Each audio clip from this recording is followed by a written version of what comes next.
M'dzina la Atate ndi la Mwana ndi la Mzimu Woyera. Amen. Ndikulandireni abale ndi alongo pano patilankhuleni Ambuye pamene ndabweranso kuti limodzi ndinu timve mawu a Mulungu, tiwerenge mawu a Mulungu, tiwagwiritse ntchito mawu a Mulungu. Lerotu ndi lachisanu pa 9 June 2023 ndipo ndi Mulungu wa nambala 9 mu chaka chimene cha A. Mawu amene tikuwerenga tsiku la lero ndi ochokera m'buku la Tobiti mutu 11 kuyambira ndime ya 5 kulekeza 15. Amene akutiwerengera mawu oyamba ndi Teresa Luhanga wa Holy Childhood kuchokera ku Our Lady of Africa Cathedral, Maula, mu Archdiocese ya Lilongwe. Utenga watu oyera ndi Marko 12 kuyambira ndime ya 35 kulekeza ndime ya 37. Amene akutiwerengera mthenga wabwino komanso kutigawira mawu ndi Reverend Father Paul Lapozo kuchokera ku St. Magdalena Parish, Koche, mu Diocese ya Mangochi. Mawu a malemba oyera, mawu a buku la Tobiti chapter 11 verse 5 mpaka 15. Hana anali atakhala pansi kumayang'ana kunjira kumene adayenera kutulukira mwana wake. Adamuona ali kudza patali, ndipo adawuza bambo wake kuti, "Uyoti mwananu akubwera ndi munthu uja adapita nayeyo." Rafelo adawuza Tobiyasi asanafike kwa atate ake kuti, "Ndikudziwa kuti maso ake adzapenya. Ukanzoze maso ake ndi ndulu ya nsomba ija. Pamenepo maso akewo adzawawa pang'ono, khungu limene lili m'masolo lidzachoka. Kenako bambo ako adzathanso kupenya, nadzaona kuwala."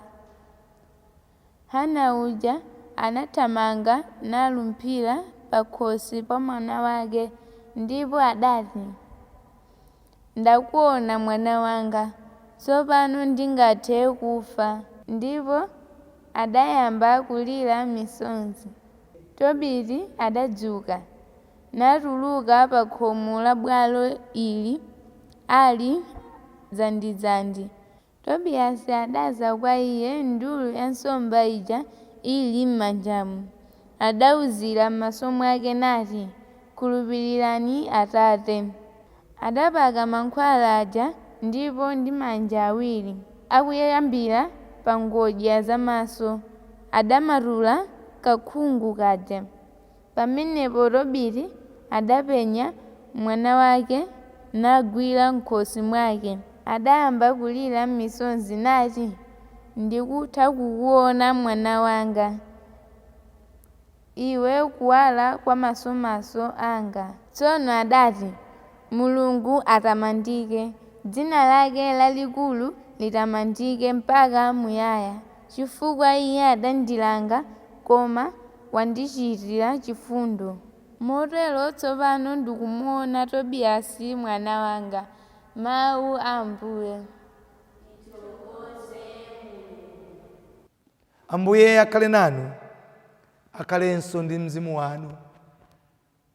Mawu a mumthenga oyera monga adalembera Marko oyera. Ulemu kwa inu Ambuye. Marko mutu 12 kuyambira ndime ya 35 kulekeza ndime ya 37. Pa nthawi yomweyo Yesu ankaphunzitsa anthu m'nyumba ya Mulungu. Adafunsa kuti, "Kodi bwanji aphunzitsi amalamulo amati mpulumutsi wolonjezedwa uja ndi mwana wa Davide? Paja Davide ndi nzeru zochokera kwa Mzimu Woyera adati, chauta adawuza mbuye wanga kuti, khala kudzanja langa lamanja mpaka nditasandutsa adani ako kuti akhale ngati chopondapo mapazi ako." Davide weniweniyo akutchula mpulumutsi wolonjezedwa uja kuti mbuye wake. Tsono angakhale mwana wakenso bwanji? Mthenga wa Ambuye. ulemu kwa inu Ambuye wathu Yesu Kristu.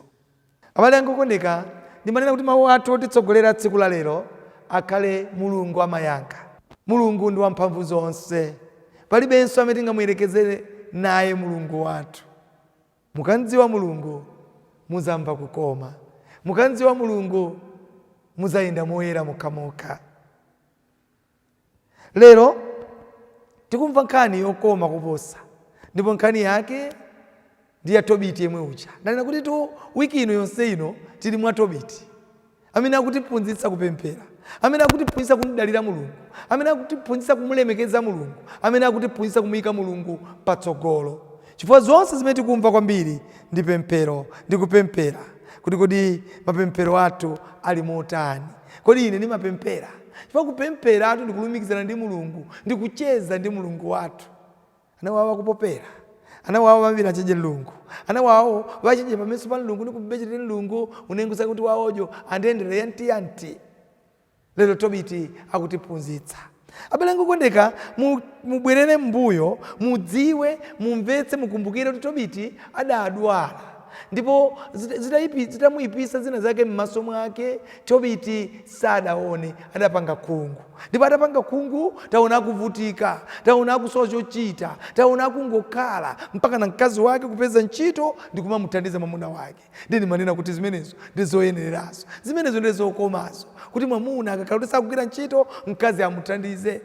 Zikuchitika mabanja kuti mwamuna ngati sakugwira ntchito, mkazi ndi wolalata. Kodi inu ndizikugwirira nene ntchito? Kodi amuna anzanu simukuwaona? Kodi inu ndipo mwamuna wake tikuteka kuti mwenake mwamuna anali naye limodzi, mwamuna nkumagwira ntchito, nkupeza kuti mwamuna anchosa ntchito, koma amapanga zonse pakhomopo, koma amakhalanso chitsiru. Azimayi, chenjerani. Mwine kusamalira, mwine kukonda mwamuna wanu amene mudalonjezana naye kuti muzakhala pabanja mpaka na imfa kukulekanitsani. Taona ife mkazi wa Tobiti amene ndithu ataona kuti mwamuna wanga wadwala, mwamuna wanga wasowa zochita, mwamuna wanga ali bedridden, akulephera kugwira ntchito chilichonse. Mkazi wa Tobiti adapeza ntchito, ndikumapeza kandalama kodyetsera mwamuna wakeyo, konsamalira mwamuna wakeyo.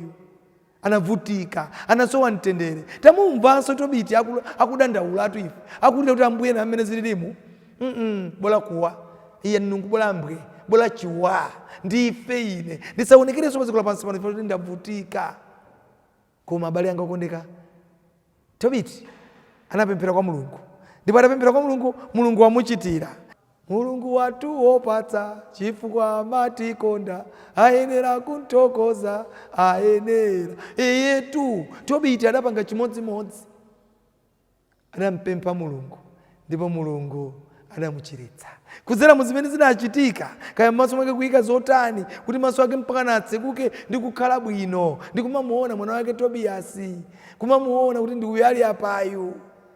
Tobiti lero akuyamika Mulungu, akuyamika Mulungu kuti Ambuye mwanichitira zazikulu. Akuyimba nyimbo ija, ndizikomo, ndizikomo mawu amene ndinganene, ndizikomo Ambuye wotikonda, ndiziko. Mulungu amatikonda, koma amatikonda tikampempha, amatikonda tikamupempha kuti ndithu Ambuye ndili pano ndithandizeni. Ndanena kuti pemphero ndi invitation.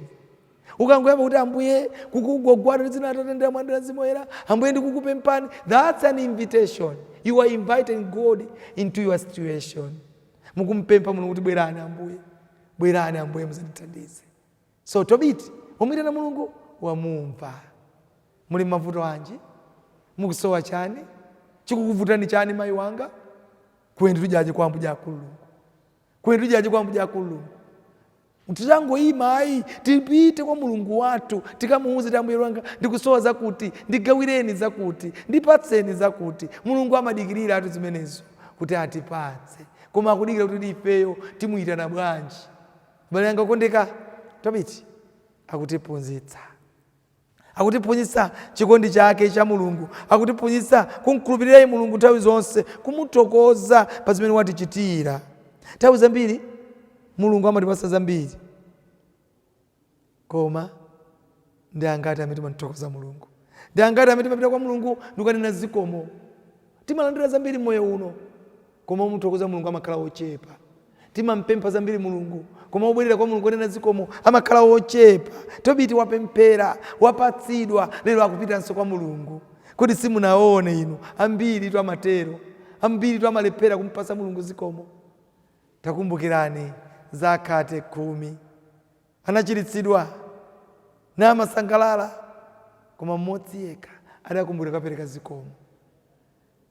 Mmodzi yekha adakumbukira kumpasa Mulungu zikomo.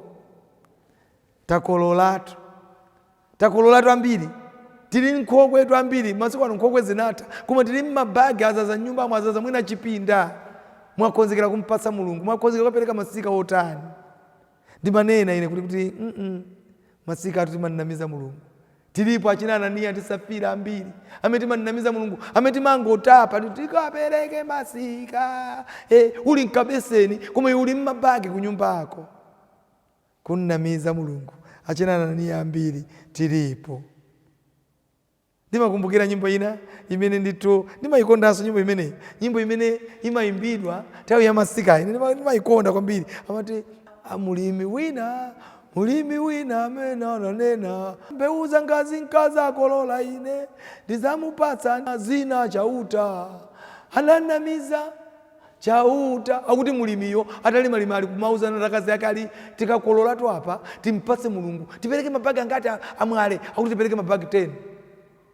Bwera nthawi ya masika apereka half bag zomwe ankanena mbewu zangazi nkaza kolola ndizampatsa chauta, zapita kuonama. Abale kukundika, tisanamize Mulungu, timpatse zake za Mulungu, kumuthokoza Mulungu pa zimene amatichitira. Amatipatsa mvula yaulere, amatipatsa madzi yaulere, amatipatsa dzuwa, amatipatsa kaya mphepo, amatipatsa chilichonse chaulere. Ndikumakula zinthu zathu, ndikumakolola zambiri. Tilekeranji kumuthokoza Mulungu? Ndikanakhala kuti ndili pa programu ina ndikanena kuti amtima woyera lowani mutiimbire nyimbo za zikomo zanu. Zikomo amtima woyera ndimakonda pali ndi nyimbo za mazikomo zimene zimandikondweretsa. Tikanakuwuzani kuti muimbe, timpatse zikomo Mulungu watipatsa zokolola, Mulungu watipatsa zake za Mulungu. Abale anga kondeka, Yesu Khristu ndiye chitsanzo chathu, ndiye modelo yathu. Ndipo ngati mufuna kuti zambiri mudziwe, ndiye modelo yathu Yesu Khristu yothokoza Mulungu. Amampempera Mulungu nthawi zonse. Anabwera kuzatiphunzitsa ife moyo wokonda Mulungu, moyo wokhala pafupi ndi Mulungu.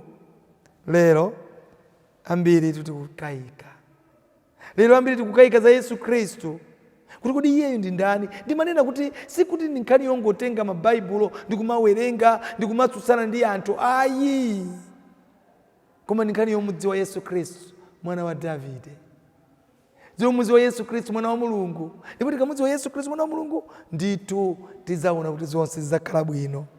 Tiyende ndi Yesu, yenda ndi Yesu, tiyende ndi Yesu kuti tipeze zotiyenereza. Ndipo tumudziwe kuti ndi oposa aneneri onse, palibenso ofanana naye Yesu Khristu mwana wake wa Mulungu. Ankhala anthu amakayika, Afarisi kukayika, Asaduki kukayika, koma ndithu adali pakati pawo, amachita zonse zodabwitsa. Ndi uja amaukitsa uja, ndi uja amachiritsa anthu, ndi uja amadyetsa anthu. Kukubwereranji kukayika? Mwina nkuteka kuti zonse zimene Mulungu amatichitira timakayikanso. Lero tisakayike, timuyitane Mulungu nthawi zonse, komakamaka kudzera mapemphero athu. Pemphero ndi chida chogonjetsera Satana, komanso Mulungu amayankha tikamuyitana. Amen.